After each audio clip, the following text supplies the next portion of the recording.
ભરૂચની ગણેશ ટાઉનશીપમાં રહીશોએ પહેલા કામ પછી મતના નારા સાથે ચૂંટણી બહિષ્કારની ચીમકી આપી ઉમેદવારો સામે વિરોધ નોંધાવ્યો છે। ભરૂચની સ્થાનિક સ્વરાજ્યની ચૂંટણીના ઉમેદવારો પ્રચારમાં વ્યસ્ત છે, પરંતુ હવે મતદારો પણ સક્રિય અને જાગૃત બની પોતાના પ્રશ્નો ઉઠાવી રહ્યા છે। ભરૂચના લિંક રોડ પર છેલ્લા 30 વર્ષથી બનેલી ગણેશ ટાઉનશીપમાં ગટર, રોડ કે પાણી સહિતની મૂળભૂત જરૂરિયાત પણ મળતી નથી। દર ચૂંટણીમાં થાલા વચનોથી છેતરાતા રહેલા રહીશોએ આ વખતે બેનરો લગાવીને સ્થાનિક નેતાઓ અને રાજકીય પક્ષોને સ્પષ્ટ સંદેશ આપ્યો છે। પ્રજાની એક જ માંગ, પહેલા કામ કરો પછી જ મત માંગવા આવો।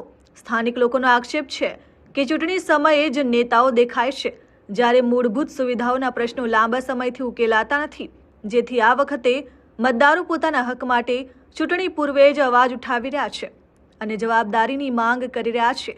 આ ઘટના દર્શાવે છે કે હવે મતદારો માત્ર વચનો નહીં, પરંતુ વાસ્તવિક વિકાસના કામોને મહત્વ આપી રહ્યા છે। ત્યારે આગામી ચૂંટણીમાં મતદાર ખરા અર્થમાં રાજા સાબિત થાય તે જરૂરી છે। લિંક રોડ ગણેશ ટાઉનશીપની હું પ્રમુખ છું અને લગભગ 30 વર્ષથી આ સોસાયટી બનેલી છે। સૌથી વધારે મેન્ટેનન્સ અમારું જ જાય છે અને સૌથી મોટી સોસાયટી અમારી જ છે, પણ કોઈ ગ્રામલક્ષી વિકાસ કોઈ થયો જ નથી। નથી ગટર લાઈન, નથી પાણીની લાઈન, નથી રોડ, અને જો પોતપોતાના પૈસે પોતપોતાની રીતે કરાવે અને જ્યારે ફરિયાદ કરવા જાય છે ત્યારે એવું જ કહેવામાં આવે છે અમે તો 10, 20, 15 વર્ષ રહેવાના જ છીએ, તમારે થાય એમ કરી લો, એવું કહેવામાં આવે। એટલે અમારે તો પહેલા ગટર લાઈન, પછી અહીંયા વાત આપશે, એટલે કામ નહીં તો આજે ઇલેક્શન આવી રહ્યું છે ત્યારે બધા વોટ લેવા માટે આવે છે। ઇલેક્શન આવે ત્યારે આવે છે, પછી કંઈક ફરી ક્યારે આવશો તો બધું જે કંઈ ગટર લાઈન પાણીનું બધું કહે છે, પણ 5 વર્ષમાં કશું થતું નથી।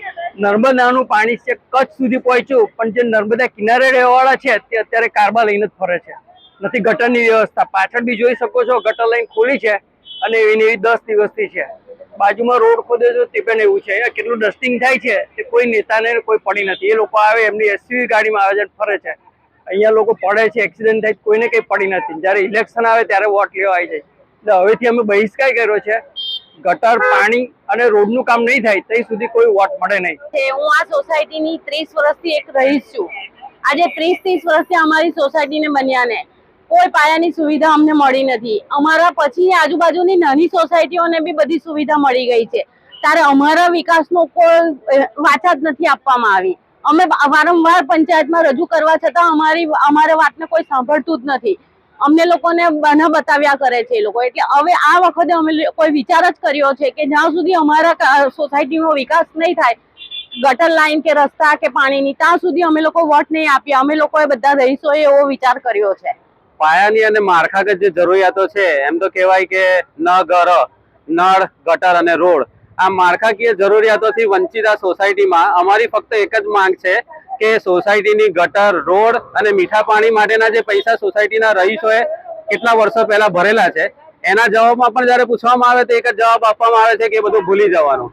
તો અમારી જે પ્રાથમિક જરૂરિયાતો છે, ગટર, દર 3 દિવસ 4 દિવસ થાય એટલે કોઈના ને કોઈના ઘરે ટેન્કર આવે, એ ટેન્કરથી એને ખાડકું ખાલી કરાવવા પડે, એના પૈસા પે કરવા પડે, 1500 રૂપિયા એક વખત ખાલી કરવાના પે કરવાના થાય। તો આવી માળખાગત જરૂરિયાતોથી વંચિત આ સોસાયટી કે જેના રહીશો સૌથી વધારે ટેક્સ પેયર છે, નંદેલાવ પંચાયતમાં જોવા જઈએ તો સૌથી વધારે ટેક્સ પે કરનારી જો કોઈ સોસાયટી હોય તો ગણેશ ટાઉનશીપ સોસાયટી છે। તો આટલા બધા time to time tax pay કરતા હોવા છતાં પણ પ્રાથમિક જરૂરિયાતો જો એને ના મળતી હોય તો આ ટેક્સ પે કરવાનો કોઈ મતલબ જ નથી। તો અમારી સોસાયટીના રહીશો વતી અમને સત્તાધીશોને ખાલી એટલી જ વિનંતી છે કે અમારી જે પ્રાથમિક જરૂરિયાતો છે એ જરૂરિયાતોને પૂરી કરે। એ પૂરી કરતા અમને બીજો કોઈ પ્રોબ્લેમ છે નહીં જો એ જરૂરિયાતો અમારી પૂરી થઈ જાય। બાકી તાકીદે હમણાં તમે જુઓ તો અમારી સોસાયટીના રસ્તા આજની તારીખે પણ એ જ હાલતમાં છે જે જ્યારે સોસાયટી એસ્ટાબ્લિશ થઈ અને બનેલા હતા તે જ રસ્તા। ઇવન ગટર માટે પણ અત્યારે એ જ વ્યવસ્થા છે। અમે માંગીને થાકી ગયા, રજૂઆતો કરીને થાકી ગયા છે।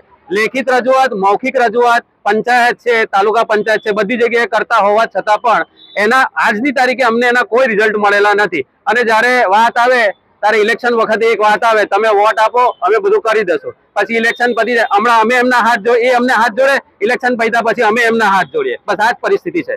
Sachin Patel, RN news, Bharuch.